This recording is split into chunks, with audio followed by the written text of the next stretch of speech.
Bonsoir. J'avais oublié de mettre le son. Bonsoir tout le monde, bienvenue dans votre émission Vos anecdotes de tournage avec en compagnie de Tony. Bonsoir Tony. Bonsoir. Bon, qui n'est pas avec moi ce soir en physique, il a eu un petit empêchement. Et nous avons comme invité David Laurent. Bonsoir David. Bonsoir. Donc Et moi, bon, j'irai webcam, au cas où. il sera en webcam aussi. Alors bonsoir Devil Dead, bonsoir Je le vais chat, parler moins fort, bienvenue. je vais parler moins fort. Pardon de Le son de Vildez. Tony est un peu fort, pardon, on va un peu baisser le son. Donc ce soir on va un peu échanger sur le travail de David Laurent qui est réalisateur, scénariste, monteur et qui fait aussi des émissions sur sa chaîne YouTube qu'on vous partagera les liens. Donc tout de suite on va introduire David. Jingle.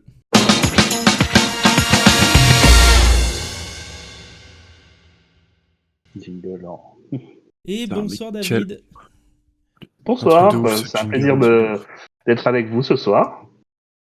Bah nous aussi, on est très content de t'accueillir ce soir dans notre émission et de pouvoir parler de ton travail, de ce que tu fais. Ce qu'on va faire, on va te laisser un peu te présenter, et puis après on enchaînera avec les questions, tes anecdotes. Ouais, enfin, en tout cas, c'est une longue histoire. Faut dire que je suis un sale vieux maintenant. Mais voilà, je m'appelle David Laurent, alias Packboy sur les réseaux sociaux, la plupart du temps. J'avais commencé dès que j'avais 5 ans avec le film du flic de Hong Kong. Je suis tombé fou amoureux de ce film au point que je voulais participer dans le monde du cinéma, participer à des films.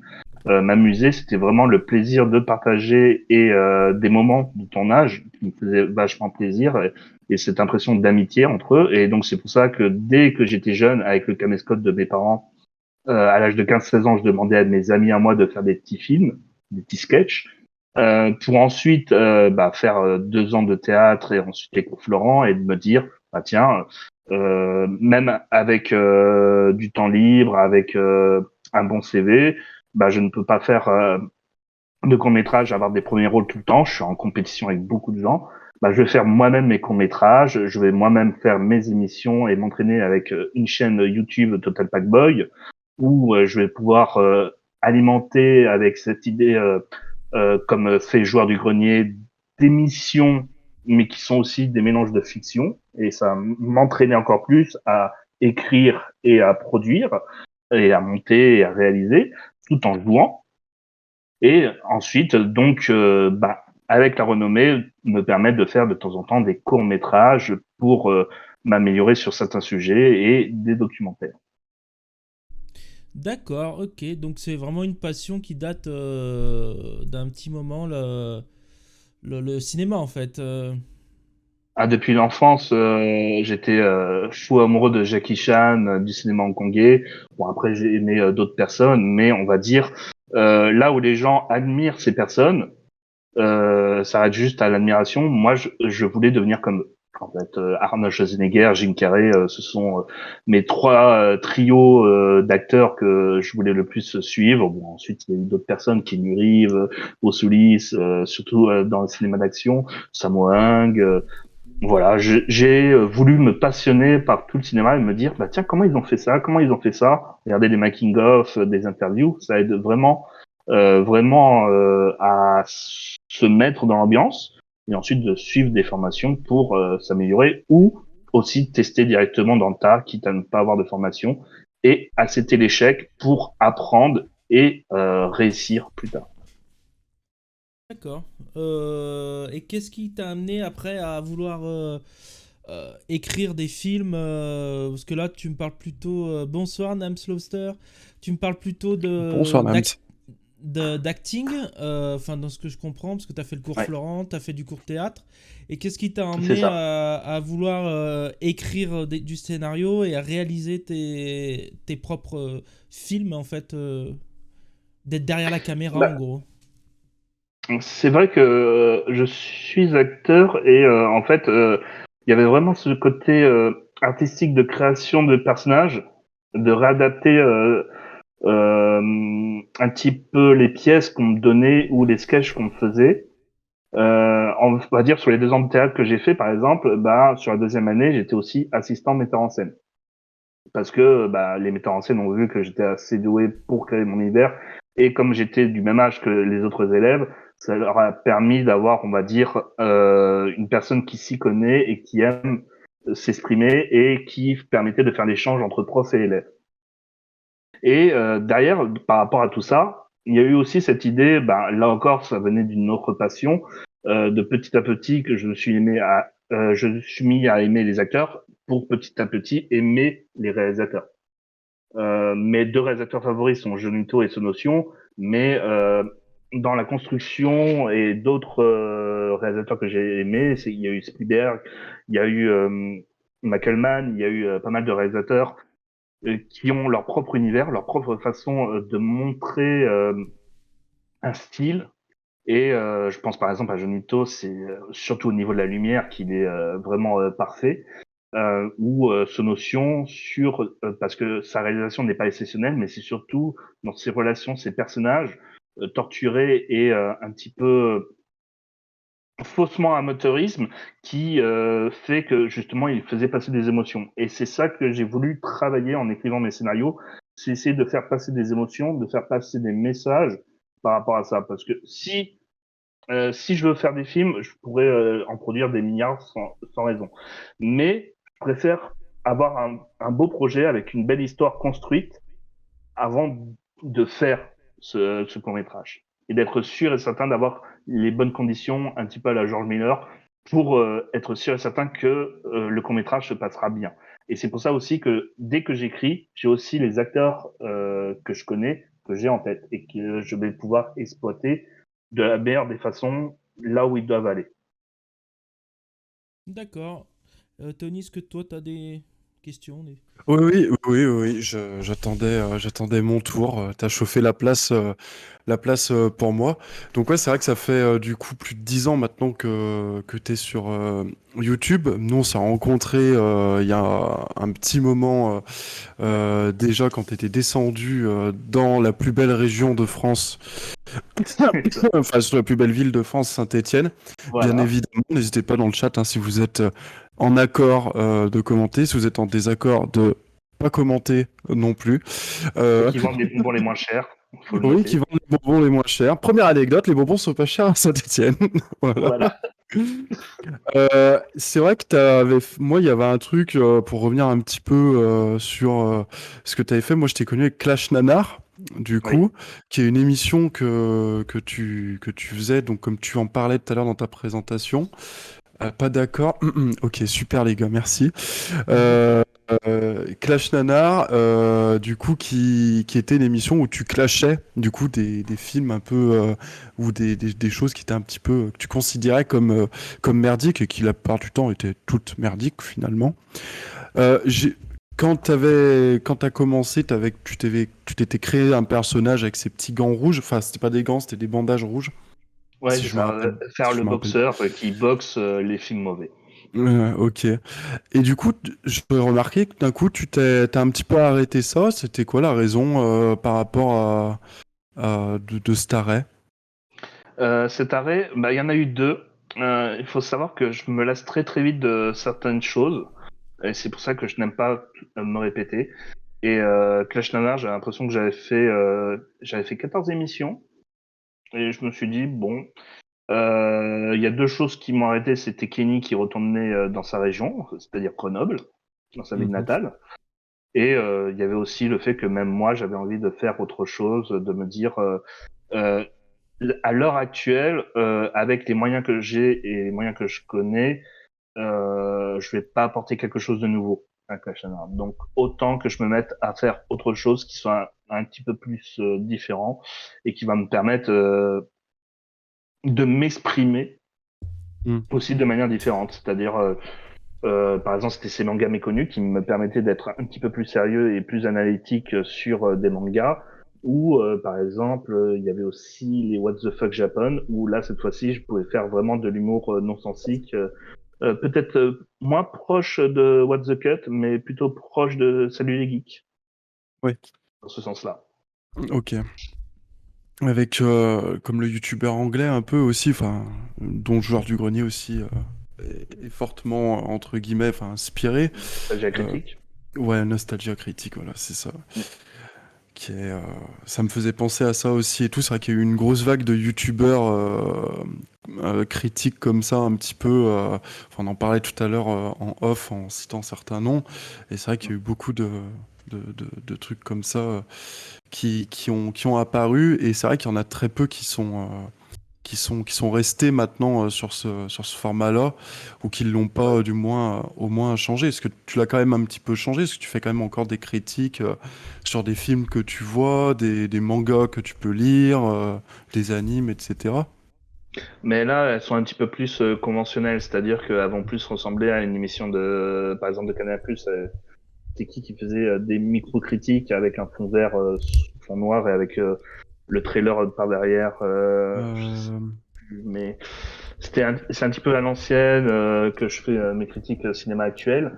Mais là, par exemple, on va dire là où je m'attarde, c'est peut-être plus petit à petit. Il y a une interview, par exemple, de 3 heures qui arrive.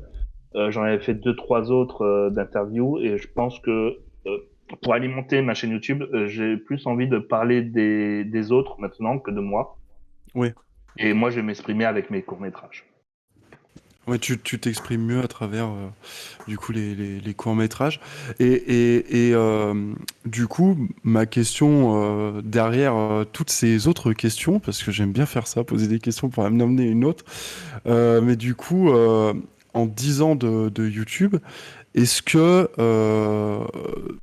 au bout d'un moment, ça t'a pas donné envie d'en vivre, de vouloir faire une carrière entre guillemets sur YouTube, comme on peut le voir maintenant avec beaucoup de gens qui développent enfin, des audiences sur YouTube, etc. Bah, si j'avais voulu faire carrière en tant que YouTuber, même si Kenny serait parti, j'aurais continué avec Clash Nanar. Hmm. Parce que Clash Nanar, ça marchait plus ou moins bien et ça a commencé à augmenter petit à petit. Et même beaucoup de gens souhaiteraient ce retour de Clash Nanar. Et j'y ai même réfléchi cette année en me disant, tiens, ça serait pas mal de faire de temps en temps un épisode de Clash Nanar avec un petit peu plus de fiction, avec les acteurs de l'association que j'ai. Euh, mais derrière, je suis en train de me dire que ça prend beaucoup de temps de faire un épisode de fiction chronique un petit peu à la joueur du grenier de 15 minutes. Donc je ne sais pas si j'aurai le temps d'enchaîner de trop de projets. Là, j'en ai déjà beaucoup qui arrivent actuellement. Donc il faut faire un choix, peut-être en refaire un de temps en temps de manière périodique, tous les 3 4 mois, pour rebalancer un travail qui serait un petit peu différent.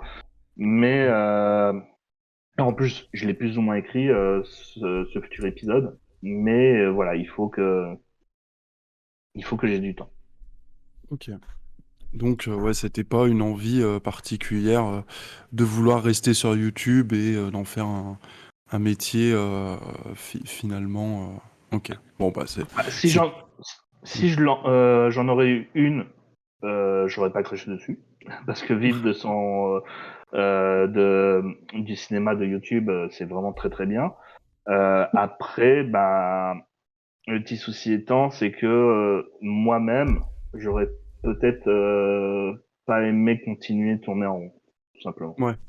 Oui, c'est t'enfermer dans cette bulle, te dire ouais, c'est ça qui marche. Si je sors, est-ce que ça va peut-être pas faire baisser tout. Je vais être déçu d'être trop sur la statistique plutôt que sur le créatif. C'est ça. Sachant que j'ai vécu ça en tant que Mm. youtubeur qui faisait entre 5000 et 10 000 vues, et je me retrouve là à en faire 500 ou 100 et je suis assez content. Mais il y a une époque où je l'ai très mal vécu, le fait de persister à changer des trucs alors que pourtant j'avais l'impression que c'était meilleur, mais que ça me faisait perdre toutes mes vues. Mm. Ça t'a. Enfin, tu me dis si les questions te dérangent et tout, ça rentre peut-être un peu trop dans le perso et tout, mais ça t'a affecté beaucoup, même dans tes créations aussi, du coup. Oui, bien entendu. Bah, il y a toujours cette remise en question, surtout quand le succès peut paraître rapide ou des trucs comme ça. Je vois par exemple l'exemple de Chisel, si des gens ont suivi, où ça l'a rendu un petit peu fou, mais sa chute ne fut que plus dure.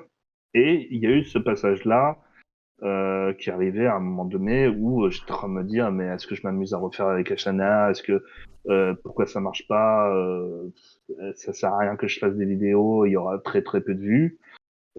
Et donc c'est une certaine maturité à gagner avec le temps, parce que cette dépression là elle sera pas vecteur de continuité, elle sera juste vecteur de tout arrêter inutilement Mm. et se gâcher la vie. Et alors que en fait le truc principal, et que même disait joueur du grenier, c'est qu'il faut prendre du plaisir à ce qu'on fait, quitte à pas avoir du succès. Et là encore, j'ai vu une capsule de joueur du grenier où il disait de toute façon, faites ce qui vous plaît, parce que le succès, de toute façon, c'est 90% de chance.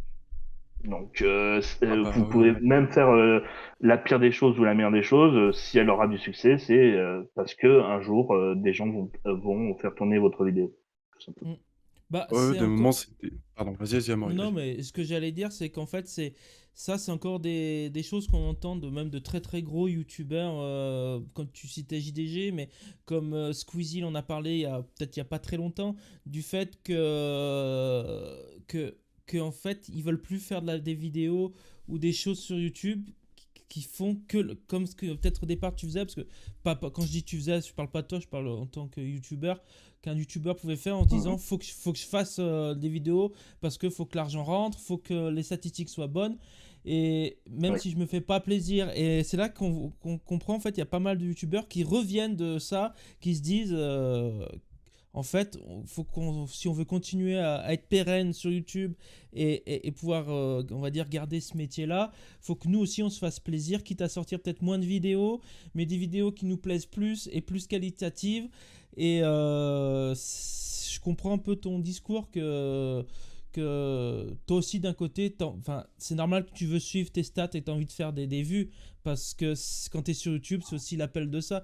Mais d'un côté, c'est vrai que si tu te fais pas plaisir avec ce que tu fais et que tu as l'impression que tu fais de la merde et que tu fais juste ça pour que les gens, ça se voit, moi je suis. Enfin, nous avec Tony, on est un peu dans ce trip là.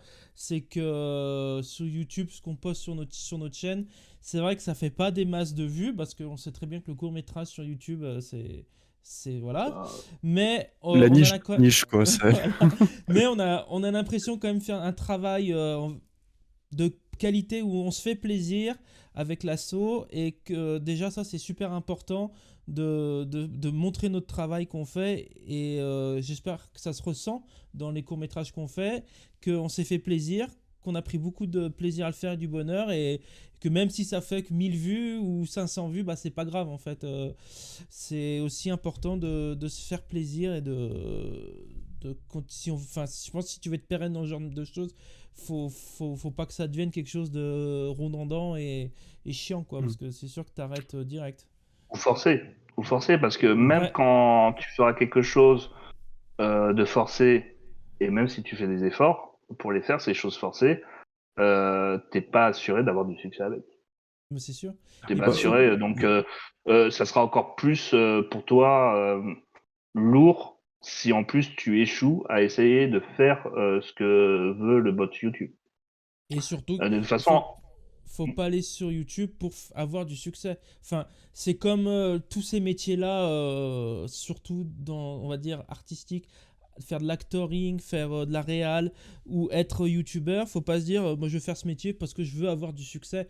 Enfin, si c'est ça, faut arrêter direct, parce que t'as une chance sur 1000 d'avoir du succès, et que encore mieux, qu'on te c'est pas bon. reconnaisse, voilà, mais ou sur 1 million, qu'on te reconnaisse ça dans la serait bien. rue, que tout ça. Après, moi, je pense que ce Ah, qui on est m'a reconnu dans la important, rue. ouais, mais parce que t'as fait des vues. Mais je veux dire, tu fais pas, C'est ça. enfin, tu fais pas ça juste pour se dire putain, moi je vais être reconnu dans la rue et avoir du succès.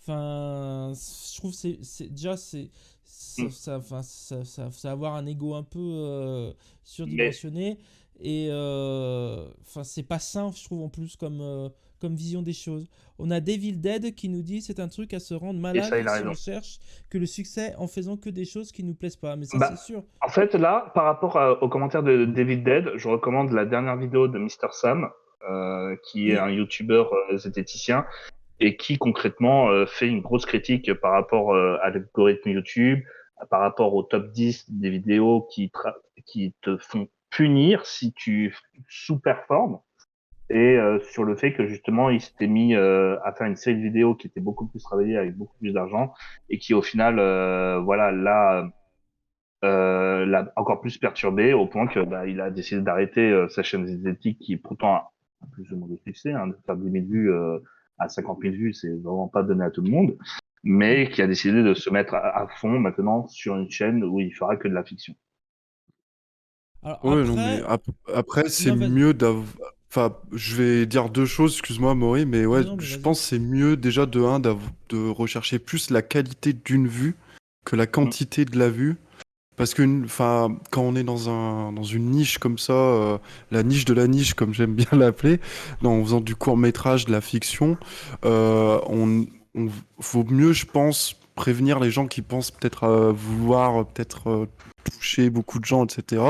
Dire recherche plus la qualité de la vue, quelqu'un qui va critiquer ton travail, tu vois, qui va peut-être pas être d'accord avec ce que tu vas faire, mais qui va t'aider à avancer, même si tu vois, il va pas aimer ton travail, mais il va te dire pourquoi il l'a pas aimé. T'as le droit d'être en accord avec lui ou pas. Quelqu'un qui va te dire c'est bien, mais il va te dire pourquoi il l'a trouvé bien, et ainsi de suite. Plutôt qu'une quantité astronomique et qu'en fait, voilà, les gens préfèrent ton personnage, enfin toi, ce que t'es, plutôt que ton contenu en fait en soi que t'as créé, qui a une espèce de biais cognitif aussi. Et deuxièmement, pour parler aussi des statistiques et tout, je vais me faire l'avocat du diable par rapport à Monsieur Sam. Je sais pas le contenu de sa vidéo, je l'ai pas regardé, je ne connaissais même pas ce youtubeur à vrai dire et tout. Mais après, quand ça en devient ton métier, que tu veux en faire ton métier d'être sur YouTube et tout, forcément, YouTube est le diffuseur. C'est lui qui décide qu'est-ce qu'il met en avant. Donc au bout d'un moment, voilà, enfin, tu vois, c'est vraiment, ça va paraître un peu mesquin ou méchant ce que je dis et tout, mais pour moi, il y a deux poids, deux mesures en fait à prendre. C'est que, ok, YouTube, et qu'ils ont beaucoup d'argent, etc., ils pourraient mettre en avant des créateurs, mais est-ce que ça intéresse les publicitaires les statistiques, pardon. Est-ce que ça intéresserait les publicitaires de mettre des pubs avant un court métrage, quoi? Voilà. Et ça, et comment on sait que ça marche tout par la pub? Donc il y a cet aspect-là aussi qui rentre en jeu. Donc forcément qu'il y a peut-être des aspects punitifs aussi qui doivent être mis en place pour quand une vidéo fait moins de vues, quoi. Après, Parce qu'elle moi je coûte de dis, l'argent, cette vidéo, moi, à YouTube. après, après c'est sûr, moi je dis en fait, c'est encore pire que c'est un diffuseur pour moi, c'est presque leur employeur YouTube en fait. Oui, c'est ça, un employeur. Et en fait, YouTube, son but c'est quoi? Même si la plateforme en soi est gratuite, mais elle n'est pas vraiment gratuite cette plateforme parce que quand tu regardes un contenu, tu es soumis à toute cette publicité pendant, avant, après ta vidéo que tu regardes. Donc lui, son but à YouTube, c'est faire du pognon et vérifier les vidéos, enfin son algorithme regarde qu'est-ce que les vidéos qui rapportent le plus, donc il les met en avant. Donc après, moi je dis, ils ont raison oui et non, ces youtubeurs qui dénoncent ça, Mettez parce que sur qu'on laisse rejoindre. c'est vrai que c'est pas forcément à leur avantage pour certains, mais d'un côté, lui, enfin, le YouTube, il est là pour gagner du fric et mettre plus d'annonceurs possible avant les vidéos. Donc, enfin, c'est pour ça que nous, enfin, déjà, nous, je suis même pas sûr. Non, nous, on monétise pas nos vidéos, mais Faut déjà qu'on puisse les voilà. monétiser. Et je Moi, je pense, peux les monétiser. même si on peut les monétiser, je sais pas si on enfin, rapporterait des masses parce que on est Un tellement Le centime, connu. deux. court-métrage, effectivement, ça. En fait, en gros, plus tu vas réussir à capitaliser une vidéo sur la L'attention. durée, c'est-à-dire que tu vas intéresser le spectateur à regarder jusqu'au bout la vidéo, et plus tu vas être payé par rapport à ça, tout simplement. Puisque ça voudra dire que la personne pourra te mettre plusieurs pubs pendant, avant et après la vidéo. Et pour revenir du coup un petit peu à toi, Mister Bah oui. Packboy, comme on t'appelle dans le milieu, du coup tu as décidé de partir dans le court métrage et là du coup tu as réalisé ton dernier film, du coup court métrage, qui s'appelle Rédemption. ou que tu n'as pas écrit, tu as été réalisateur et monteur du coup sur le film. Est-ce que tu as des anecdotes à nous raconter? Il me semble que tu avais fait une vidéo sur ta chaîne YouTube anecdote avec des menottes. Avec des menottes. Ouais, ça c'est sur Love Isabella, qui est mon dernier Oui, non, court-métrage mais cette c'était fois-ci pas ça, oui. scénarisé. Ah oui, bah non, Mince, trompé. c'était pas pour le même. Donc tu veux que je commence par Love Isabella ou Oh, par bah, commençons par peut-être Rédemption. C'est ton dernier film, c'est celui qui est Redemption? sorti. On va essayer d'être dans l'actu Total Packboy. Dans Redemption, en fait, en gros, ce que j'encourage vraiment de plus en plus mes acteurs, toutes les personnes qui travaillent pour moi, c'est de se dire que un tournage et faire des films ou une pièce de théâtre ou toute œuvre artistique, ça reste du travail. Beaucoup de gens disent que c'est de la chance ou que on travaille pas. Si, on travaille. Et moi, en fait, donc j'ai encouragé Pierre Saquet, qui est le scénariste du film, à écrire son premier court-métrage, à écrire, à décider de diriger ses acteurs, parce que ça aussi je ne l'ai pas fait sur ce court-métrage, alors qu'à l'habitude je fais un petit peu les deux en tant que réalisateur. Et justement, je voulais qu'en fait, il participe à un projet, qu'il crée un projet presque de A à Z, même s'il n'a pas été là dans la partie montage ou dans la partie réalisation, pour qu'il comprenne aussi comment être un leader sur un chef de projet, comment réussir à créer une synergie par rapport à un projet, comment euh, écrire, comment se faire toutes ces choses, tout simplement, qui lui permettraient d'aller au-delà de simplement se dire tiens, j'ai envie de faire un truc. Non, il faut que je vois comment se créer le truc, quitte même à ce qu'il se foire. Donc, il a écrit son scénario. Derrière, pour te dire, hein, je le dis à presque tous les acteurs qui sont dans l'association, allez-y, écrivez vos scénarios et moi je peux même les réaliser, monter pour vous, ou voire même les jouer, il n'y a pas de souci. Il y en a certains qui sont juste des fainéants et d'autres qui se sont donnés à fond et Pierre s'est donné à fond. Même à un moment donné, il voulait même, il avait un trou, il n'arrivait pas à savoir comment finir son film. Il m'a demandé de l'aide. Au final, le temps que je lui réponds, bah, il avait dit non, c'est bon, laisse tomber. Il était vraiment, il tenait vraiment à cœur à ce projet et à essayer de se donner à fond. Et je l'ai laissé faire et j'ai essayé de lui montrer, enfin, il se montre comment faire un scénario et un tournage et se dire tiens, mets-toi à ma place quand moi je fais un tournage.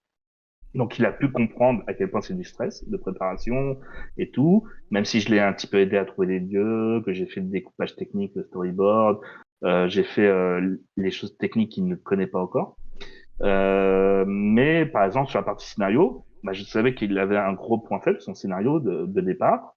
D'ailleurs, il faisait 20 pages au début, il en a réduit jusqu'à 15. Et je lui ai dit qu'effectivement, le scénario, c'est plutôt plus pour une pièce de théâtre que pour un film, puisque ça parle beaucoup au lieu de montrer beaucoup. Mm. Mais je ne voulais pas lui dire qu'il change les choses et tout ça, parce que je voulais qu'il comprenne ses erreurs en allant jusqu'au bout du projet. Moi, je suis du genre un petit peu kamikaze par rapport à la discussion qu'on a eue en off juste avant et tout ça, mais je préfère faire un projet avec une timeline, avec la durée, avec un budget, quitte à ce que ça soit irréalisable. Pardon, pas irréalisable, mais dans le sens où ce sera pas aussi bien que tu le penses dans ta tête, parce que c'est rarement, le résultat est rarement comme on le pense dans notre tête, mais pour qu'on comprenne euh, comment s'améliorer par rapport à ça. Par Mm. exemple, faire presque un 18 minutes, parce qu'il dure 18 minutes de court-métrage en 2 jours, pour un pro, voilà, il s'attendrait pas à un énorme résultat, même si on a eu des très bonnes critiques au niveau de la direction et du son, ça m'a étonné. Voilà, donc ça m'a fait beaucoup plaisir. On a eu beaucoup de bons retours, donc je me dis tant mieux. Mais voilà, je savais que le résultat serait peut-être pas aussi exceptionnel que voulait penser le chef de projet. Mais ça m'a permis moi de lui dire tiens, regarde, il aurait fallu faire ça, ça, ça, ça, ça. Maintenant que tu vois le résultat, et comme ça, tu vas pouvoir t'améliorer pour ton second court métrage. Moi, c'est ce D'accord. que je veux, c'est que je préfère des gens qui fassent les choses quitte à se soirée plutôt que les gens qui ne foutent rien et qui dépendent des autres. Voilà, je lui ai expliqué en off d'ailleurs les petits trucs qui m'ont embarrassé par rapport au tournage. C'est que, par exemple, pendant le tournage, il aurait dû être celui qu'on dit qu'il est, le chef de projet. Ça se voit, c'est lui le chef de projet. Or, non, tout le monde a pensé que c'était moi le chef de projet. Voilà, Après, simplement ap- parce après, ouais, c'est vrai que si t'as plus d'expérience, etc., qui s'appuie sur toi, forcément, je pense que du coup, c'est sûr. puis c'était son premier, je pense aussi peut-être ça, il y a, il y a ce biais qui peut se faire aussi, où les gens se disent, bon bah, il a l'air d'avoir besoin d'aide et tout, on va pas peut-être plus le déranger, et puis petit à petit, il va prendre en confiance, et... Bah, en fait, pour te donner par rapport à cette idée-là, c'est surtout que, en fait, en gros, euh, tu souhaites, pendant un tournage, qu'il y ait une bonne ambiance. Que tout le monde s'amuse, tout le monde se plaît et tout ça. Et donc, mais que bah, quand il faut, c'est de rester sérieux ou en tout cas de ne pas trop déborder sur le côté loufoque, parce que sinon on va prendre soit du retard, soit les techniciens peuvent pas s'entendre entre eux pour se donner des Oui. directions.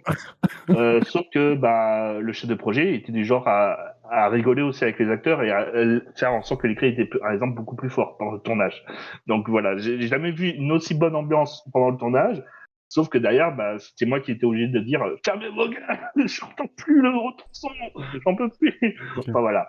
Mais enfin, je le disais de manière gentille, bien entendu. Mais voilà, mais c'était pas à moi de recadrer les acteurs quand le ton était un petit peu fort.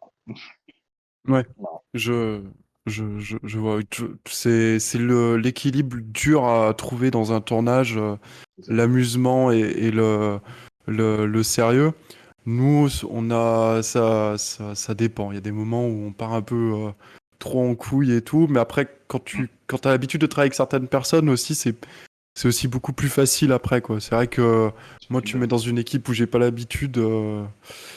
Bah c'est pas le même Tony quoi. Je suis un peu plus coincé, je fais plus attention à mes blagues, je pars moins en couille quoi, c'est sûr. Bah, après, techniquement, moi, je suis pour effectivement d'un tournage qui se passe dans la bonne. Tournage. Mm. Pardon, excusez-moi. Non, mais moi, au contraire, moi, je suis du genre à rire de tout. Bon, c'est vrai que moi aussi, effectivement, sur certaines équipes de tournage, je me suis dit, tiens, si je sors mes blagues habituelles, ils vont pas trop kiffer. De probabilité. Mais oui, effectivement, c'est juste une question de s'adapter. Moi, par contre, maintenant, je suis de moins en moins timide et en fait, je m'adapte un petit peu à n'importe quelle équipe de tournage. On va dire, j'en profite pour discuter avec les techniciens, avec les acteurs et tout ça pour soit avoir des nouveaux contacts, soit justement apprendre un petit peu plus de ça, parce que j'adore apprendre tous les secteurs de métier. Et c'est peut-être ce qu'on m'a reproché, c'est que je veux tout faire, en fait, souvent. Donc, ça fait que, bah, vu que je veux tout faire dans un tournage, bah, ça fait que je suis moins concentré sur tous les aspects, vu que je fais tout. Ça serait bien Hmm. que je délègue, mais c'est parce que je veux être sûr et certain que ce soit comme je le pense. Et comme bah, j'ai rarement la même équipe technique, bah, ça fait que je sais pas comment il va faire. Donc C'est voilà, une- mais Je sais pas si Amaury, tu veux dire quelque chose par rapport à ça? Parce que Bah, tout à l'heure, je veux pas trop monopoliser la parole, c'est non. pour ça. Bah, c'est On vrai essaie de partager, Amaury. que le délégué, enfin, c'est assez compliqué quand on connaît pas les équipes de tournage. Alors, avec Tony, nous, ça se passe assez bien et naturellement. Mais alors, il y a David Dead, c'est plus compliqué de savoir déléguer quand on sait tout faire.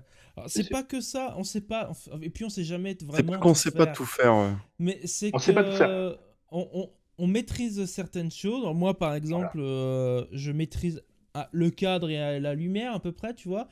À peu près. Euh, Non, et, non, là, euh, là, il est modeste, il est modeste. Il et maîtrise complètement la lumière. et il y a des choses, par exemple, vu que moi j'adore, enfin, plus j'avance en plus dans la création de courts-métrages et dans les tournages, je kiffe vraiment modeler la lumière et faire le cadre. C'est Mm. quelque chose que j'adore faire parce que je trouve que faire un beau cadre et une belle lumière, ça apporte aussi énormément de choses à l'histoire. Ouais. Et ça rajoute aussi...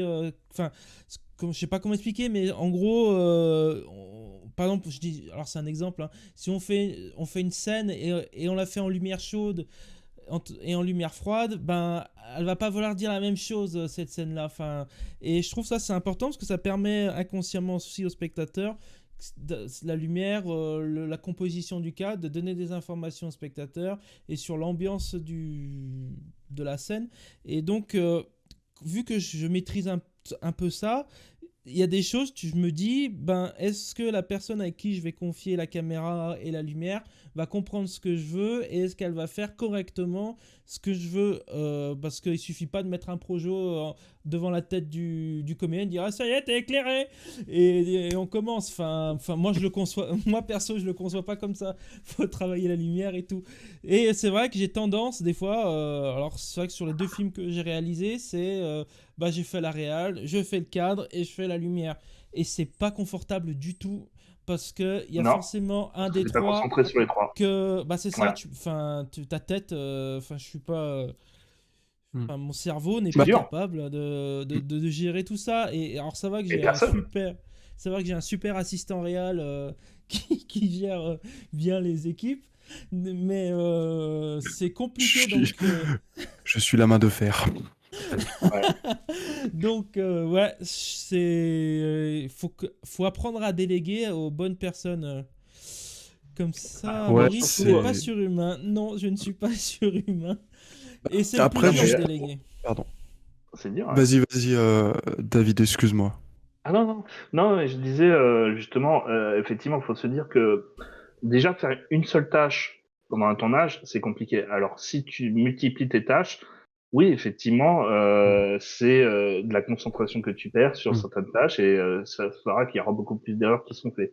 Après, en fait, le petit souci, c'est que un réalisateur, pour moi, c'est un petit peu comme un chef d'orchestre, c'est-à-dire qu'il doit savoir à peu près manier tout, mais pas de manière professionnelle tout. C'est-à-dire que moi, par exemple, je sais faire de la lumière, je sais faire Perchman, j'ai déjà fait Script, j'ai déjà tout fait dans une production, mais je suis pas aussi bon que un vrai technicien lumière, un vrai technicien son et tout ça. Je saurais quoi demander, faire la transition et donc mener à la baguette tout le monde, mais c'est juste que ben après j'ai peur du rendu si je n'ai pas la personne, je la connais que depuis pas longtemps. C'est pour ça que c'est important aussi et c'est beaucoup plus dur d'avoir une équipe technique qui reste toujours la même sur tous les projets. Après, tu vois, moi, il y a un truc qu'on aime, enfin, que je commence à mettre en place de plus en plus et enfin, même qu'on est en train d'exporter sur tous les tournages. C'est en fait, bah, quand on commence, c'est vrai qu'on n'a pas les moyens de le faire et tout, mais on se fait de plus en plus déjà de retours vidéo. Genre vraiment, il y a le mec au 4 qui a son retour vidéo, puis on a un long câble HDMI qui revient vers un autre retour vidéo où le réalisateur peut se poster pour déjà avoir un témoignage de l'image. Et là, je suis en train de chercher des solutions pour que au son aussi, ça soit pareil et sans fil du coup, pour que en fait le réalisateur ou la réalisatrice qui produit avec Main Production puisse se caler. Il a son petit siège et tout, et il a le son qui est enregistré et tout par les mélangeurs, avec aussi l'image qui est enregistrée là-bas. Et comme ça, je pense que aussi ça aide en fait parce que il y a ce truc que quand on est comme on est équipé, quand on commence ou voilà, enfin c'est très dur parce que ça coûte de l'argent. C'est devenu plus accessible, mais ça veut pas dire que c'est pas cher. Ça veut dire qu'on peut l'acheter en faisant après, maintenant. Avant, on pouvait pas l'acheter en faisant après, tout le matos. Mais ouais, c'est un peu, je trouve, enfin vraiment, t'as ce truc où, en fait, tu sais que les gens en fait, enfin, tu vois et tu entends ce que font les gens, en fait, directement, et tu peux un peu plus les diriger à distance aussi, et t'es un peu moins tenté d'aller faire, laisse-moi prendre la perche là, comme ça, laisse-moi percher comme ça, non mais la lumière, tac, je la mets comme ça, tac, etc., et qu'on voit le réal un peu fou, enfin le porteur de projet un peu fou Mm. qui court dans tous les sens, à tous les postes, etc.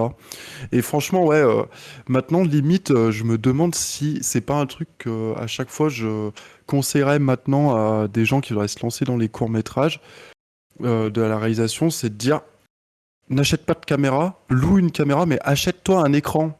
Même si c'est un peu pourrave et tout, mais au moins externe, que ça serve juste de témoin du cadre. Et déjà, tu verras, tu te sentiras mieux. Et un gros câble HDMI de 10 mètres, parce que tu pourras pas aller plus loin. et un truc qui te permet de dédoubler au moins le truc du son avec un long fil jack. Pour moi, que tu aies ces deux trucs-là et que tu sois à distance, quoi. Bah, de toute façon, sur un tournage professionnel, Oui, oui, c'est comme ça, hein. le réal, il a un combo devant ses yeux. Chaque chef de poste a son combo. Que ce soit le HMC, le mec qui fait le son, le mec qui fait le cadre, enfin le décorateur, décoratrice. Ils ont tous leur combo du cadre en fait. Et le réalisateur a toujours un casque sur la tête pour écouter tout ce qui se passe. Donc c'est vrai que nous, depuis quelques tournages, on se met à faire ça. Et pour le réal, c'est vrai que c'est assez confortable quand même. Au lieu d'avoir un petit écran grand comme ça de la caméra, de la Blackmagic, où on est 10 Et que t'as autour personne. à regarder. Et, et le cadreur, il peut pas faire son cadre parce qu'il y a tout le monde qui est devant. Et voilà. Donc de pouvoir externaliser tout ça et chacun son combo. Au moins le réal a son combo et de plus être 10 autour de la caméra, ben, c'est un confort quand même. J'avoue, ça serait beaucoup plus simple si je regardais juste mon écran pour le retour caméra. Mais Mais ouais, bon, ouais, bah, c'est. on fait des erreurs, hein, et puis c'est pas grave. Non, non, mais après, enfin, c'est un investissement quand même aussi, et c'est des investissements qui se fait sur du très très long terme, hein. Bah oui, oui, non, Nous, mais on c'est y sûr, arrive à hein. peine, hein. C'est cher hein, quand même, hein. C'est très très Ah oui, cher, hein. je paye Faut encore la pas l'oublier. caméra. Ah bah ouais, Donc, c'est Ouais, une Blackmagic 4K ou 6K? c'est 4K? ça. 4K. Ouais. Et je me suis acheté un objectif anamorphique il y a pas longtemps de Sirui en 35 mm. très bien. Parce que j'adore l'anamorphique, donc Mm. Bah, voilà. Bah, c'est Même si j'ai d'autres magnifique. projets. mon dernier court métrage a été tourné avec le pack Sirius 35, 50 et 24. Ah, ça, j'aimerais bien avoir le 24. Et J'adore les Désolé plans pour la. larges. Pardon, excusez-moi. non, non, Allez-y, continuez. ou Continuez, 75, je pardon. sais plus, enfin bon. Mais après, c'est vrai, Euh, après, enfin, moi, avant d'acheter mon écran, là, enfin, moi, j'ai un écran là qui est là, qui me permet de voir ce que je cadre et faire l'expo et tout. Bah, j'ai mis du temps, je sais pas combien de temps j'ai mis, mais je me suis acheté un. Parce que moi, vu que j'aime faire du cadre de la lumière, je me suis acheté un écran où dessus, j'ai mon oscilloscope, mon vectorscope pour faire mes expos et mes trucs comme ça. Parce que j'estime que, vu que je suis assez régulièrement au cadre ou à la lumière parce qu'il y a quelqu'un d'autre qui fait du cadre, et ben j'ai besoin de tout ce matériel là pour pouvoir faire une lumière à peu près correcte sur tous nos courts métrages qu'on fait quoi. Mm. Actuellement, d'ailleurs, c'est là où je me forme un petit peu. C'est au niveau de la lumière. J'ai encore mis, par exemple, des softbox avec des nids d'abeilles dans ma liste Amazon. S'il y a des gens qui veulent me les payer, il n'y a pas de souci. Voilà. Et des LED. Putain, ouais, non, mais c'est beaucoup d'investissements, ouais, et on a dû en sucer des paquets de queue avec Amaury pour pouvoir se payer tout ça, hein. On a dû y aller, hein. Tous les jours Après, vers le Zénith, là. après un bout d'un Ouais, moment, il faut pas avoir peur non plus de parce qu'il y a des choses que tu utilises pas tout le temps. Tu as besoin de certaines choses assez spécifiques. Tu vois, moi, par exemple, il y a des objectifs comme l'anamorphique. Je trouve que c'est tellement spécifique l'anamorphique et tous les films ne s'y prêtent pas.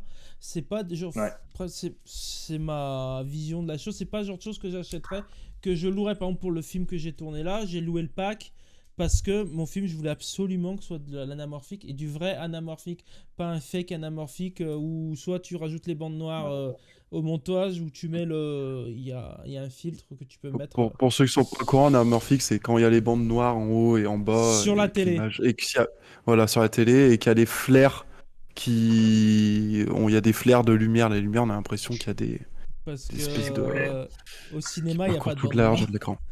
Mais Oui, oui, Pour voilà. pardon, oui. reconnaître de l'anamorphique par rapport à un Ouais, c'est objectif la normal, lentille. là, je C'est vous la en montre lentille. deux.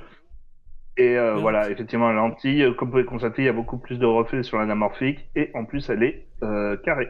Elle n'est pas ronde. Elle est concave dedans, ça fait un œil. Mais oui, après, ça coûte vite très cher tout ça en fait. C'est sûr. C'est très. C'est exponentiel en fait. Ouais, Et ouais. plus tu vas dans des objectifs type cinéma, Et avec des grandes ouvertures, avec des qualités optiques bonnes, plus ça coûte une blinde à acheter. Mm. C'est pour ça qu'il y a certaines choses. Il vaut mieux y louer. Ouais, il Après, y a des trucs. je connais beaucoup d'objectifs avec des grandes ouvertures. J'ai que des objectifs à peu près à 150 euros, qui ont des ouvertures avec du 1.8, 1.7 et du 2.2. Mais le petit souci étant, c'est par rapport à la qualité du piqué, qui est vraiment pas Bah, c'est ça. terrible, Et puis et qui ça, permet Ouais. avoir beaucoup de perspectives ça, dans... ça reste des objectifs photo.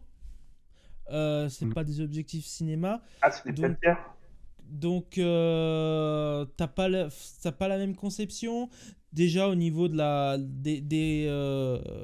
des bagues de focus et des bagues si c'est Un zoom. un zoom, et les bagues de zoom sont différentes au cinéma. Déjà elles sont plus fluides et elles sont crantées, et enfin il y a plein de différences aussi. Et souvent ceux en cinéma ils sont plus robustes, ils sont en métal, ils sont beaucoup plus robustes parce que ben Ah oui, il peut avoir des Mm. chocs, il peut avoir plein de choses. Et, ils font du... et la lentille, enfin comment on appelle ça, le jeu de lentille est pas tout à fait le même, et pas forcément la même qualité.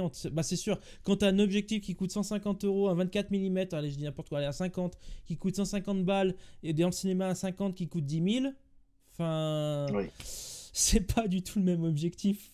C'est deux mondes c'est sûr. différents. Il y en a un qui est monté à la main et l'autre qui est monté plus industriellement. Et voilà. Donc c'est deux mondes différents. Et après, tu pars dans un autre truc pour le moment qui n'est pas à notre portée. Mais peut-être un jour le viendra. Un jour, on Inch'Allah. achètera des caméras RED. Ah, oh, moi, nous, Ah, j'achète Et plus bon. maintenant. commencez pas à parler de Red. Amaury va partir en couille. Oh non, un petit Alexa 30... Moi, un petit Alexa 35, ça me va bien. Hein. Allez, c'est parti. Bon, le chat, si vous savez pas quoi faire de vos sous, on a besoin de 40 000 euros pour acheter un petit corps Ne d'Alexa. donnez pas 40 000 euros pour ça, je vous le dis tout de suite, vaut mieux qu'on le loue pour un projet. Non, non, Vraiment. mais oui. Si un jour on vous demande 40 000 euros pour une Alexa, le chat, ne donnez surtout pas. D'accord? Vraiment. Surtout, surtout pas. Non, non, non, non. La première fois que je vois l'inverse qui est dit dans un chat. Ne donnez pas. Ne donnez pas. Bah oui, bah faut bien innover un petit peu, hein, tu sais. On essaye de faire le buzz comme on peut, hein, à défaut de faire des vues sur YouTube. Mm. Pour revenir un petit peu sur la réalisation de Rédemption, etc. Donc du coup, tu avais dit que tu avais laissé un petit peu de l'espace à la personne qui a scénarisé. Excuse-moi, j'ai oublié le prénom. Pierre Saquet. En fait, Du coup, ouais. effectivement, pour moi, en fait, un chef de projet doit être solide et défendre son point de vue et garder en tête qu'un avis, tout le monde en a. Et c'est surtout aussi de savoir contrôler un petit peu tout le monde lors d'un tournage, parce que bah, tout le monde va se dire oh moi j'aimerais bien rajouter ceci, oh moi j'aimerais bien faire ça et compagnie. Or si tu mélanges un petit peu toutes les idées de tout le monde, tu vas te retrouver avec un film qui ne voudra plus rien dire, puisque la base sera partie en couille. Et c'est pour ça qu'il faut toujours laisser des personnes de base faire le projet et faire en sorte qu'il y aille jusqu'au bout. Je l'ai aidé Non, mais c'est- pour ça, mais et parce que j'ai l'habitude, parce que j'ai le dos solide, les épaules larges, mais derrière, bah, c'est vrai que je me suis déjà retrouvé avec des tournages où des acteurs ou des actrices ne comprenaient pas leur rôle et essayaient d'aller au-delà de tout ça. Et c'est pour ça que sur Redemption, le fait que bah, justement lui-même se laissait aller à oublier qu'il devait diriger la troupe, je lui ai fait comprendre comment faire pour les prochaines fois pour que ce soit beaucoup plus sérieux et que ça aille jusqu'au bout de son projet. Mais par exemple, par rapport à des acteurs ou des actrices qui ont essayé de s'approprier des films pour essayer de faire leur propre truc alors qu'ils sont pas capables de faire eux-mêmes un projet jusqu'au bout, j'en ai eu pas mal. Ça, Bah, euh, des gens qui viennent en disant j'ai une idée, machin, etc. Il y en a, c'est vrai qu'il y en a beaucoup. Ça peut paraître un peu imbu quand on en parle de notre personne, quand on en parle comme ça, mais il y a beaucoup de gens en fait qui vont vouloir se lancer dans des trucs. On va commencer à gratter, puis petit à petit ça s'effrite quoi, parce qu'ils se rendent compte qu'il y a beaucoup de travail. Et après, je pense pas que c'est forcément de la fainéantise. Je pense qu'aussi des moments, il y en a, ils ont envie de le faire. Il y a vraiment une réelle envie, mais il y a d'un coup, ils se rendent compte de tout le poids que c'est. Et bah, ils se disent, bah, peut-être c'est pas le moment pour moi quoi, de le faire, quoi, tu vois. J'ai peut-être pas autant envie de le faire finalement, parce qu'il y a des moments, c'est juste des lubies plus que des, Bah, c'est surtout qu'ils sont pas réalistes ou ne veulent pas travailler, ils veulent qu'on fasse tout à leur place. Hmm. J'avais parlé du fait que j'encourage tout le monde dans l'association, dans les acteurs et les actrices, à faire leurs projets, de se donner les moyens, quitte à ce que je les forme un petit peu sur certains aspects. Mais j'ai eu le droit, par exemple, à une actrice qui m'a dit: «Oh, j'aimerais bien faire un projet par rapport à une séance photo que j'avais fait et tout ça, et un poème que j'avais écrit.» Et donc elle m'a envoyé le poème en vidéo, même pas en texte. Et elle m'a dit: «Oh, est-ce que tu peux écrire le scénario par rapport à ça?» Ah oui, ouais. Ouais, non, mais déjà, ça part mal. Bon, allez, je vais être gentil, sachant que le poème, il fait 2 pages grand max, donc ça va être un scénario de 2 pages, 2 minutes. Ah ouais, il faut acheter une robe. Est-ce que tu veux bien mettre la moitié sur la robe? Hmm. Ouais, allez, je veux vraiment l'encourager à ce qu'elle fasse son projet. Je vais mettre la moitié. Donc j'écris son scénario, je mets la moitié de l'argent qu'il y a besoin pour ce budget. C'était pas non plus des tonnes, donc ne me dérangez pas. Mais derrière, elle foutait rien, elle faisait pas plus que ça. Et à la fin, j'ai terminé le scénario pour apprendre 2 mois plus tard, ouais, mais je pense que je vais le réécrire ton scénario parce que tu as enlevé le fond de mon message. Mais j'ai fait, mais ouais, mais je ne comprenais pas.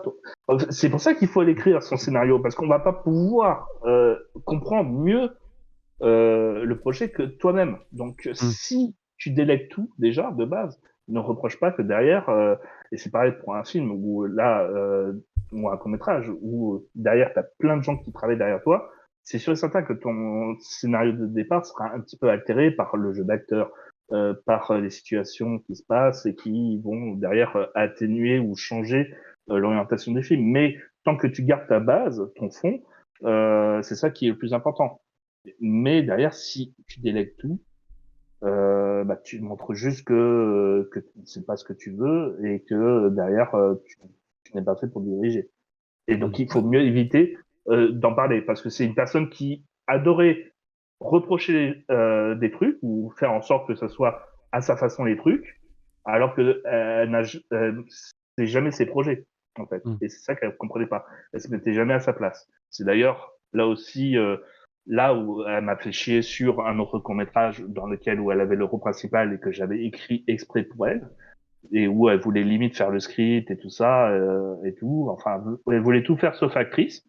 Et c'est ça le souci, c'est que derrière, ça a fait que ça a créé des engueulades entre nous deux, ton âge là.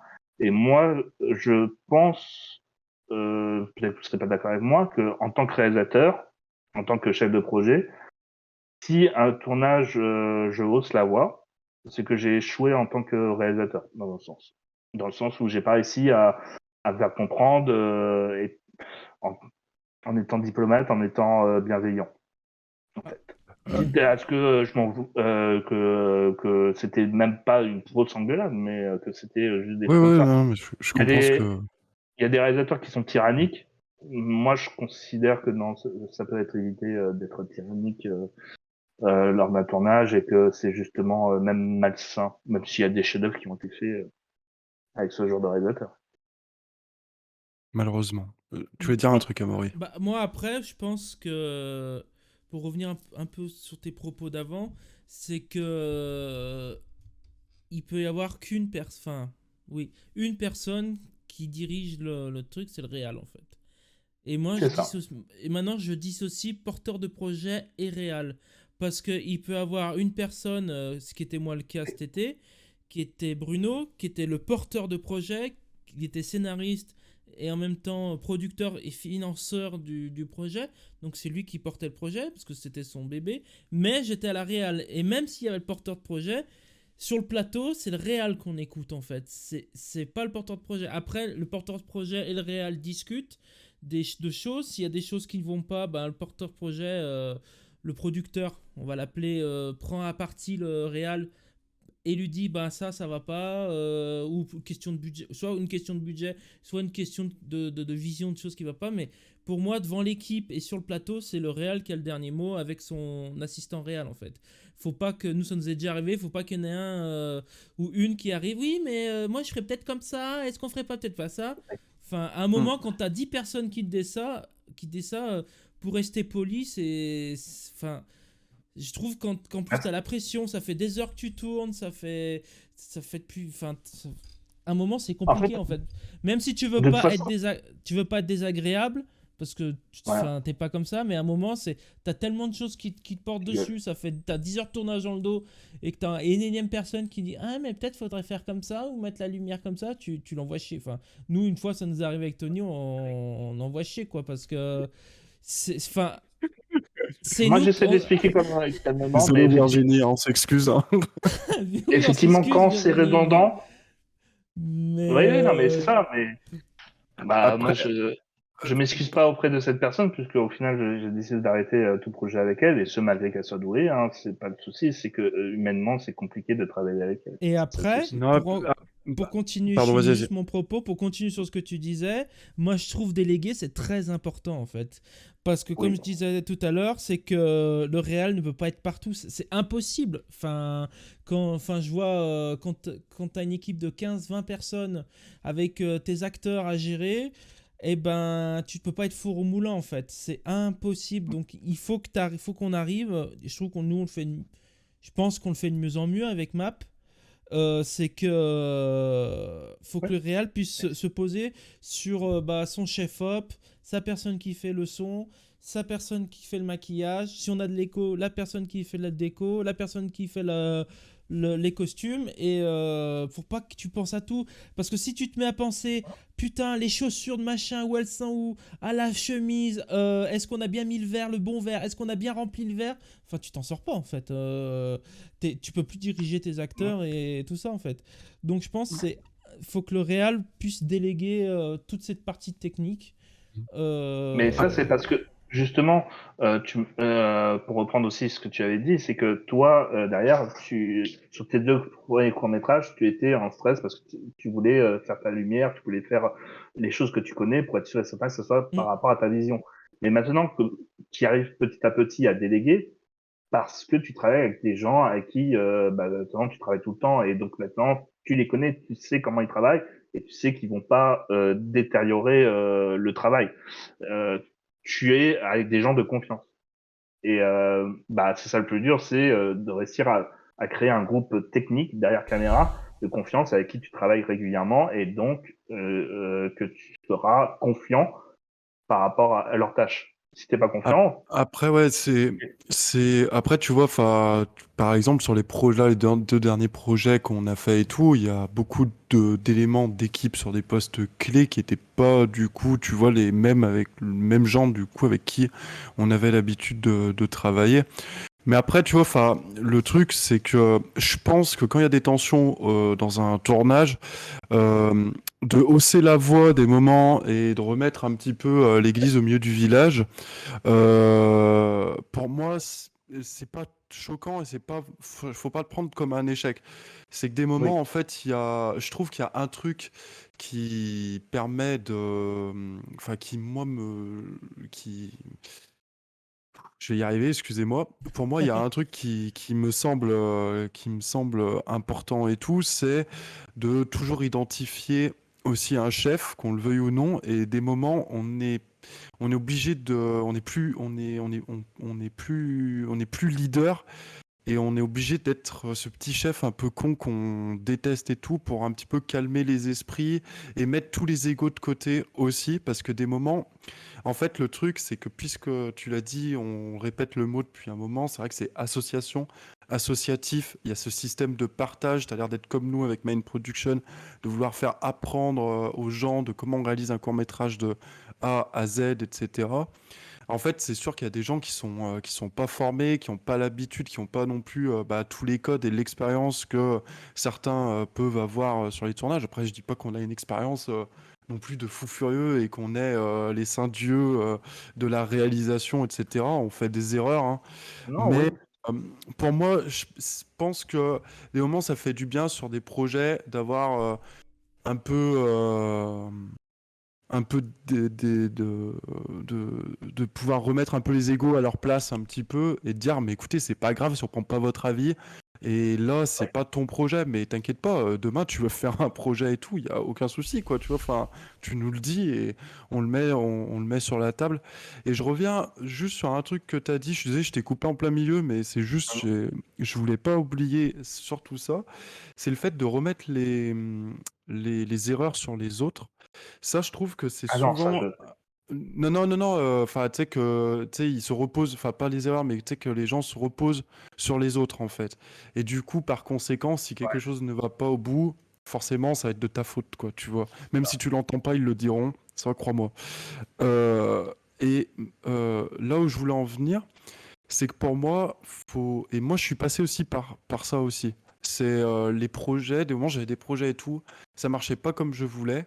J'avais cette espèce de d'amour propre, je sais pas, enfin, j'avais un ego, peut-être, j'avais un melon de fou au bout d'un moment. Et je me dis, à chaque fois, je me disais, non, mais c'est pas de ma faute, c'est lui qui a foiré son truc son, c'est le machin qui a fait ci, ces Ouais, trucs mais qui ça, a c'est pas pas bon. relu mon scénario, etc. Et ça, c'est pas du tout bon. Et c'est pour ça que je dis, si vous voulez vraiment réaliser un court métrage et tout plus tard, ou même une mini vidéo, faut savoir se dire, il faut que je prenne mes responsabilités là où elles sont. Et le poste de réalisateur, c'est aussi une grosse responsabilité. Et quand un film se casse la gueule parce il est mal reçu, parce que bah voilà, vous n'avez pas réussi à faire passer le message et tout, bah c'est pas aux autres qu'il faut s'en prendre, c'est surtout à soi. Enfin, faut pas non plus se torturer l'âme, mais faut Non, non, surtout non. aussi savoir se remettre en question et pas vouloir remettre sur les autres. Parce que c'est facile de remettre sur les autres, hein. Franchement, nous, on l'a vécu, on l'a entendu avec Amaury. C'est facile, hein, mon projet, il n'a pas été réalisé, machin et tout. Oui, mais enfin, pendant que toi, t'es en train de te plaindre, les autres projets avancent, du coup, forcément, il y a deux poids, deux mesures, quoi. Par rapport à Voilà. ça, en fait, Négatif, un non, non, au contraire, par rapport à ça, par exemple, moi, dorénavant, à part si c'est pas possible, parce que c'est un commentaire public et des trucs comme ça, et par exemple, tous les critiques négatives, que ce soit mes acteurs ou scénaristes ou autre chose, autres personnes, qui les concernent et pas moi, c'est rare que je les donne. C'est rare que je les donne parce que je me dis, si ce sont des pros, de toute façon, les choses qu'ils ont mal fait, ils vont le voir de eux-mêmes et ils vont s'améliorer pour le prochain. Et si c'est des amateurs et qui veulent rester sur cet amateurisme, ils resteront amateurs et c'est pas grave, ça sera leur problème. C'est-à-dire que chacun est indépendant, chacun a envie de s'améliorer ou de réussir par rapport à ça. Moi, ça me permet aussi de faire le tri dans un sens avec les personnes qui vont un petit peu plus être présents et vouloir réussir. Et moi, derrière, en fait, le plus important, quand je lis des critiques, c'est surtout ce qui me concerne moi. Et comme ça, que ça soit du point de vue négatif ou positif, de me dire, est-ce que cette critique est justifiée? Ok, dans ce cas-là, ça serait pas mal. Après, étant donné que je suis monteur sur la plupart de mes courts-métrages, bien entendu que je les vois, les défauts de mes films en premier, parce que je vois le film milliards de fois, un milliard de fois pour refaire un plan ou des trucs comme ça. Donc, la plupart du temps, quand je vois des critiques du film, c'est limite les critiques positives qui m'étonnent le plus. Mais voilà, les critiques négatives, je me dis déjà, oui, Mm. je le sais. Ouais. Après, bon, oui, en même temps, il est pas censé savoir que je le sais déjà, mais bon, bah, après, ça prouve bien que j'avais raison en me le disant. Donc, Mais ça voilà. veut dire que ça intéresse quand même, tu vois. C'est ça qui. Moi, je trouve que c'est déjà ça, tu vois. Tant que c'est pas un vachier connard, un truc comme Voilà. ça et tout, mais que c'est constructif, bah voilà, au moins tu te dis, bah le mec s'est intéressé quand même. quand même au truc. Nous, on avait un film qui s'était fait défoncer sur Sens Critique et tout. Alors bon, même si le truc était un peu, et c'était un peu très salé et dur à prendre et tout, bah ça reste une critique et c'est intéressant de voir des critiques et il y a des choses qu'on a pris en compte de cette critique-là. Et pourtant, le mec, je lui avais répondu dans mon ego en mode non, ta race. Mais en fait, Moi, il avait raison sur certains points, quoi. je défends effectivement quand on insulte les personnes. Et surtout les acteurs et tout ça, parce que j'ai envie de dire, ouais, mais voilà. Par exemple, après, je le savais que ce personnage plairait pas, mais sur Sandy de Love Isabella, concrètement, la direction d'acteur que j'ai donnée à Cécile, et elle a très bien fait, c'est que je voulais qu'elle soit le chaos. Et je lui ai cité le Joker de The Dark Knight pour son jeu. Hmm. Donc oui, effectivement, son personnage est excessif et tout ça. Moi, j'adore les productions asiatiques, japonaises, Beast et compagnie. Oui, donc leur manière de jouer est japonais, qui s'inspire du kabuki, le théâtre japonais, ou par exemple le jeu hongkongais. Oui, bien entendu qu'il est caricatural et excessif, mais c'était ce que je voulais. Et donc moi, qu'on me dise, ouais, il n'y a pas eu de direction d'acteur sur Love Isabella parce que ils font n'importe quoi. Non, au contraire, ils ont fait ce que je leur ai demandé. Donc Cécile qui joue Sandy joue mal. Non, c'est faux. C'est qu'elle a obéi à ma direction. Donc si tu en veux à quelque chose, on veut à ce que je lui ai dit de faire. Mais moi, ça me Hmm. convient. Hmm. Oui, c'est Mais vrai après, que il y a ça que les gens oublient, hein, c'est que les acteurs sont aussi dirigés hein, par des réalisateurs, n'oubliez pas. ouais, non, mais c'est ça. C'est pour ça que après sur les on va dire moi le seul petit souci que j'ai avec la critique de Love Isabella, c'est que on va dire Love Isabella a un petit côté très Tarantino, très excessif et aussi inspiré beaucoup de cinéma japonais. Donc est-ce qu'il est fait pour le public français? Je ne suis pas sûr, mais par exemple, juste avant, j'avais fait Look Back, qui est un drama un petit peu plus sérieux et qui, certes, a beaucoup plus de bons retours positifs parce que c'est filmé un petit peu à la Wes Anderson, donc un petit peu plus occidental, la réalisation. Mais pourtant, derrière, moi, j'ai l'impression que les deux projets sont avec la même patte, c'est-à-dire la mienne, et derrière, j'ai envie de dire, je trouve même Look Back moins bon parce que c'est la première fois que je m'essayais à du drama, que c'est là où j'ai eu les soucis avec l'actrice principale et le compositeur. Donc, le compositeur qui a refait le son du court-métrage, que je trouve affreux, et que, par exemple, on devait avoir un Perchman, il n'est pas venu au final pour les scènes extérieures, c'est horrible. Voilà, Hmm. c'est impossible d'avoir un bon son sans Perchman en extérieur. Donc oui, il y a plein de défauts que je trouve dans Look Back, que je trouve pas dans Love Isabella, que je trouve beaucoup mieux traité. Alors certes, il y a un défaut majeur sur une scène, c'est l'exposition lumière. Mais pour tout le reste, question mise en scène, question réalisation, je trouve que Love Isabella, c'est un level au-dessus. Donc, les gens qui ont vu peut-être les deux, qui trouvent Look Back meilleur que Love Isabella, ben, moi, je serais pas d'accord par rapport à ça, tu vois. Après, moi, ce que je trouve très intéressant dans tes films et tout, c'est toujours cette sensation qu'il y a un message.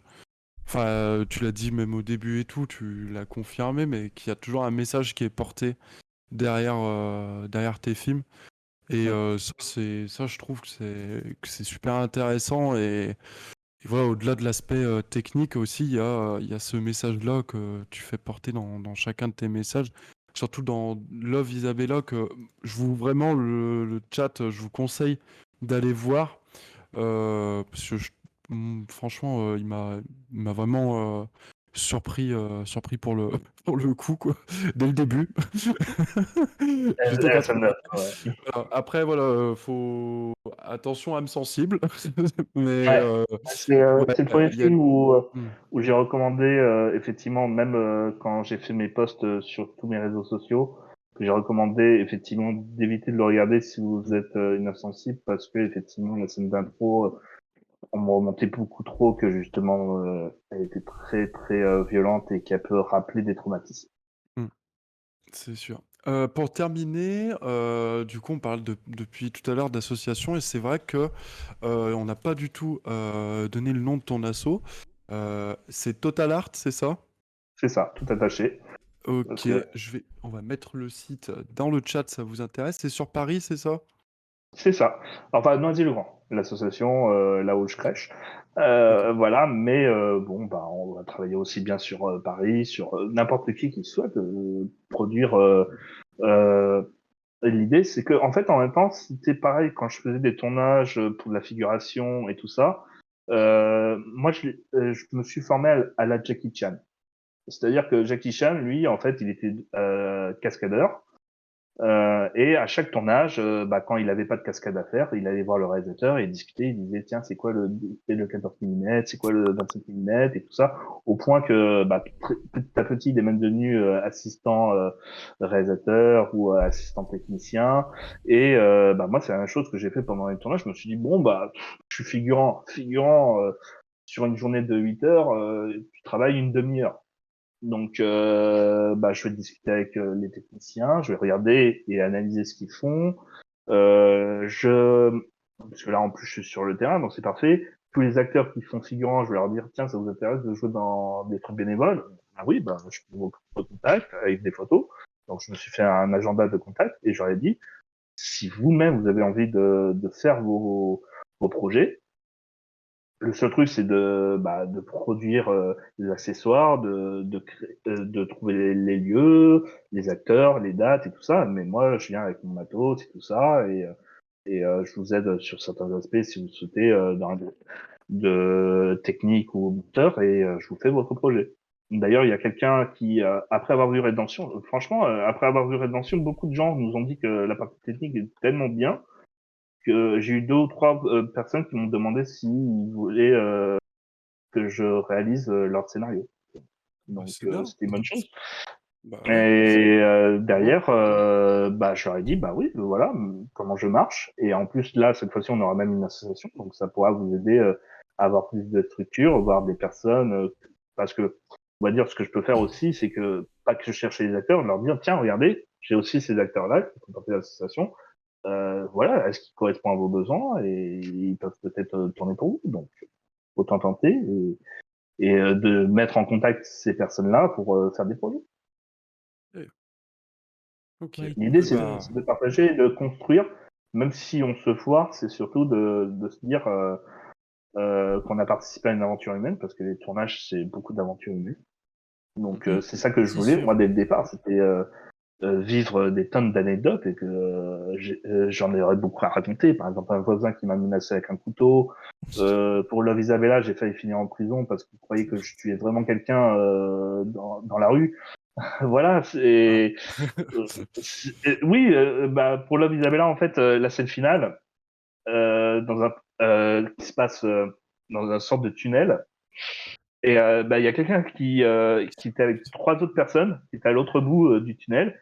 Et il y en a un qui se détache et qui se barre et qui fait tout le tunnel, et 2 autres qui restent là-bas.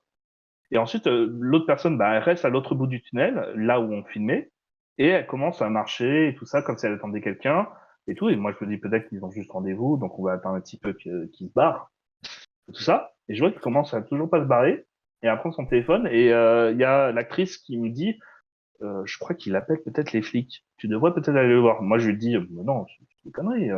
Il voit bien que la personne en sang, elle est en train de me parler là actuellement.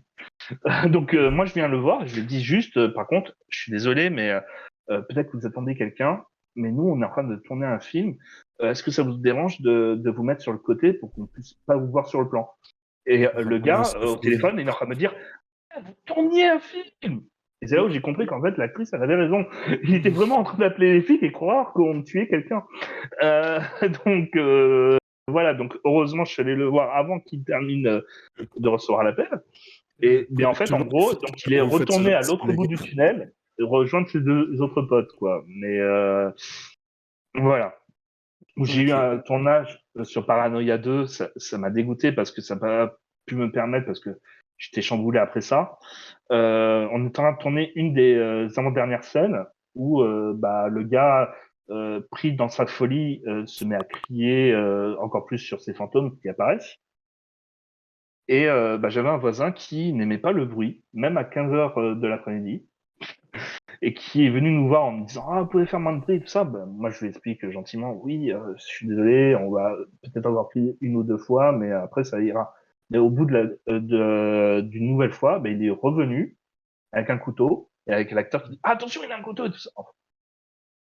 Donc voilà, et j'étais tellement perturbé par ça que j'avais prévu une autre scène pour finir le film que je n'ai pas fait. Et par rapport à la symbolique, ça, c'était important qu'il y avait cette scène, donc ça m'énerve sur Paranoia 2. J'ai eu beaucoup de problèmes. C'est ça qui est marrant, c'est que ceux où j'ai eu le plus de problèmes pendant le tournage ou pendant la post-prod, c'est les deux que j'aime le moins parce que justement, je les ai pas finalisés tels que je voulais faire passer le message. Mais Paranoia 2, par exemple, bah, j'ai eu une actrice qui au final n'a pas pu venir. Heureusement, la femme d'un des acteurs a pu venir et s'est maquillée en vieille personne pour jouer le jeu. Parce qu'elle devait jouer une vieille dame et elle était douée en maquillage, heureusement. Donc voilà. Mais j'ai pas pu terminer le dernier plan qui devait symboliser que le personnage principal sombrait dans sa folie. Sur Look Back, où là, clairement, c'est la post-prod, le fait que je me suis senti énervé de m'être trop engueulé, parce que tu disais que qu'il faut pas considérer ça comme un échec, ça dépend de comment. Moi, je me suis énervé un petit peu trop. Par exemple, sur Redemption, j'ai gueulé de temps en temps pour avoir le silence, mais j'ai pas eu l'impression d'avoir échoué, parce que ça montrait à quel point il se recadrait très très vite. Là, dans le cas de Lookba, j'avais beau gueuler, elle ne comprenait pas. Ou non, discuter normalement aussi, elle ne comprenait pas. Et c'est ça qui est très perturbant et qui m'a encore plus énervé, c'est qu'elle pétait un câble aussi devant les autres actrices et ça donnait encore plus l'impression de projet amateur, alors que c'est déjà le cas. Et alors que les gens sont là pour censés s'amuser, eux, ils voient juste des choses où ça donne pas l'impression qu'ils se sont amusés. Ouais, ouais, ouais, Pas ça. une bonne impression de fin de tournage. Ouais. Donc c'est pour ça que ça dépend de comment. C'est-à-dire que c'est normal quand les choses ne vont pas bien de recadrer, mais c'est bien de le faire de manière diplomate et ce même si on hausse le ton. Oui, non, mais c'est sûr, faut pas y aller en mode ah, yes, enfin non plus Et ouais, les armes, tout ça. J'allais faire un geste qu'il fallait pas faire sur non, vaut mieux Twitch. pas. Je vais pas le faire. Vous avez compris l'idée, ça commence par un H. Allez, pardon, Mais, sur ces bonnes paroles. mais après, d'ailleurs, par rapport à mon association, heureusement j'ai des expériences du passé, mais j'ai appris à reconnaître les projets forts aussi. Et c'est ça qui est très Bah, important quand on a une association, parce que le nombre de personnes qui sont venues avec un scénario, il faisait 3 lignes. T'es sûr que tu veux tourner ça Voilà, et j'ai une j'avais adoré. introduction. Oui, mais c'est ça, mais eux, non, non, non, c'était leur scénario entier et qu'on doit développer sur ça. Ouais, mais non, non, il faut que tu viennes avec le scénario fini, mon enfant. Je m'en souviens que j'avais même une note des acteurs, des personnages, où j'avais carrément la mère du héros. D'accord, ok, mais c'est quoi sa fonction, c'est quoi son rôle, c'est quoi son histoire. Enfin voilà, tu vois, tu n'as pas juste marqué la mère dans les acteurs, dans les personnages. Mm. Ouais, Le c'est leur pire, faut mais intervenir à expliquer l'importance du background des personnages, etc. c'est ça. Si tu viens avec des projets comme ça, le pire, c'est que moi, ce qui m'a fait beaucoup rire, c'est que ce gars est bon. Après, il est auto-édité, mais il est romancier, donc voilà. Voilà Ouais. quoi. Ou j'avais aussi un gars qui voulait que je réalise un épisode de sa web série. Concrètement, il m'a dit ouais, je te fais totalement confiance, je te laisse tout faire. Ouais, mais ça veut pas dire de me laisser tout seul à la technique et tout ça pendant que toi t'es assis pendant tout le tournage. Mais si, ça a été le cas. Il était assis pendant tout le long du tournage et c'était moi qui plaçais tout et tout ça. Mm. Oh là là, ça va être lourd. Que d'aventures, tous ces tournages. On va devoir clôturer notre émission, David. Laurent. Ouf. David, pardon. Désolé hein, de te couper. Il y a Mais pas de je souci. vois Amaury qui agite sa tablette, tel Non, non, un, mais il n'y a pas de souci. tel un tueur. Non, je rigole, là, c'est une blague. Je sais pas si tu agitais ta tablette. J'étais absorbé par la casquette de David. Ah, D'ailleurs, je suis choqué parce qu'Amaury n'a pas mis sa casquette Mais aujourd'hui. non, parce que je suis coiffé ce ah, soir, donc j'ai pas mis la casquette. Ah, parce qu'il a une jolie casquette de réalisateur, Amaury, comme toi, David. Ah, je peux te ouais. dire que Mais c'est ça exprès, moi, c'est ma casquette de réalisateur. ça, Ouais, Moi, je l'ai regarde. mis. c'est pas des. Regarde. Ah, voilà, le gang des casquettes, Voilà. là. Les Peaky Blinders de la réalisation. Bon, après, moi, je peux pas ne pas être bien coiffé. Ah, mais Pas de moi je te souci. rejoins, hein, parce que là, la calvasse, elle arrive. Hein. Ouais, moi aussi. Hein. J'ai fait non, c'est plus possible de garder les cheveux. Donc, On est d'accord qu'il faut tout raser hein, quand on est à ce point-là, le chat. Hein. Quand on est au point ou aller, d'Amaury, faut tout raser, faut ou- abandonner, on est d'accord. ou aller en Turquie. Ou aller en Turquie. Ah, ça ne suit pas, ouais. C'est la seule Chiant, solution. Hein. Ah, j'ai un pote, j'ai un pote qui s'appelle, enfin un pote, un ancien collègue et tout, qui était vraiment pire que toi, Maury. Et je comprends pas pourquoi il n'a pas encore tout rasé. Salut Cédric, j'espère que t'es dans le chat. Ah là là. C'était un plaisir de t'accueillir sur notre émission, de pouvoir parler de ton travail, de ce que tu fais Je suis en train de faire deux choses à la fois, je suis très mauvais, ça doit se voir. Voilà. Non, c'est normal. Les hommes, Euh, on sait pas faire ça.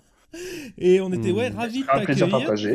pour pouvoir parler de ton expérience, de tes courts-métrages, de ta vision du court-métrage et du cinéma. N'hésitez pas d'aller checker sa chaîne, ses courts-métrages Je le remets sur dans YouTube. la description. On va vous remettre les liens. Donc vous n'oubliez pas parce que nous, notre semaine Twitch n'est pas terminée. Nous sommes demain à 19h30 en live sur l'apéro de Stéphano avec nos étudiants. Et je vais laisser Tony vous parler de cette émission de demain. Ouais, rapidement. Du coup, demain, ça sera l'apéro stéphanois. Ça sera sur cette chaîne YouTube. Vous avez déjà pu voir peut-être un épisode pour ceux qui nous suivent depuis le tout début. On reçoit des invités créatifs qui sont un peu en dehors du cinéma. Ils sont entrepreneurs, du coup. Et là, on reçoit l'atelier du machiniste. C'est un couple de tatoueurs, du coup, qui tatouent. Incroyable. Il y aura 7 lots à gagner durant tout le live, dont un bon d'achat de 50 € chez eux pour aller faire votre projet tatouage, aller choisir un flash qui vous plaît. Ça vous fait vous faire ajouter que dalle sur votre tatouage final. Et vous avez des linogravures qui est fait par Déronce X Desorti qui sont très très belles. Et c'est des petits babets en référence à Saint-Étienne parce que les pommes de pin, c'est des babets à Saint-Étienne. Et d'ailleurs, on ne sait pas pourquoi on appelle ça pommes de pin dans d'autres régions de la France. Et il y aura aussi une chaussette sale d'un technicien aussi à gagner. Voilà. Donc, n'hésitez surtout pas à être présent demain. C'est à partir de 19h30 du coup. Et on sera parti pour à peu près 1h15, 1h30 d'émission. Voilà. Eh ben écoutez, on vous remercie aussi vous, le chat, d'être là, d'avoir réagi à ce qu'on a dit, de nous avoir posé des questions. Ça nous fait extrêmement plaisir de votre présence. Et nous, on se retrouve dans quelques temps pour vos anecdotes de tournage, que pour le moment, nous n'avons pas encore d'invité prévu. Mais ça va arriver vite et on vous tient au courant des prochaines émissions. N'hésitez Si pas on à a un invité, on va teaser. oui, on tease, on en a un pour le mois de mai, mais on se le garde et on communiquera au bon moment sur celui-là. Oh Et on vous oui. promet du lourd parce que c'est vraiment un invité super intéressant qu'on va avoir Oh et oui. on est très très Oui. fiers de l'accueillir. Sur ce, n'oubliez pas de checker de checker nos réseaux sociaux, Insta et Facebook, YouTube bien sûr, et Twitch parce que depuis quelques temps nous nous mettons les membres de l'association se mettent à faire des lives sur des jeux vidéo. Donc de temps en temps c'est prévu, on a un petit planning et des fois des fois on a envie de faire un petit live comme ça impro, en improvisé, et ben on se lance, on fait un live improvisé. Donc n'hésitez pas à checker notre chaîne et mettre le petit cœur pour pouvoir avoir une notification quand un live est lancé parce que on fait des jeux soit coop. Tono et Top Gun fait pas mal de coop. Il y a moi qui live aussi en ce moment sur Mafia, la série Mafia, et sur d'autres jeux. Il y a Enzo qui aussi fait en ce moment sur Zelda. Donc n'hésitez pas à checker. Puis nous on se revoit bientôt. et que les dieux du cinéma vous protègent. Ciao. Demain, bisous. À demain. Ça veut pas passer. Ça veut pas passer. Ça Ça va- veut ça pas va- passer. ça va pas. Demain, je me tatoue. Ciao tout le monde.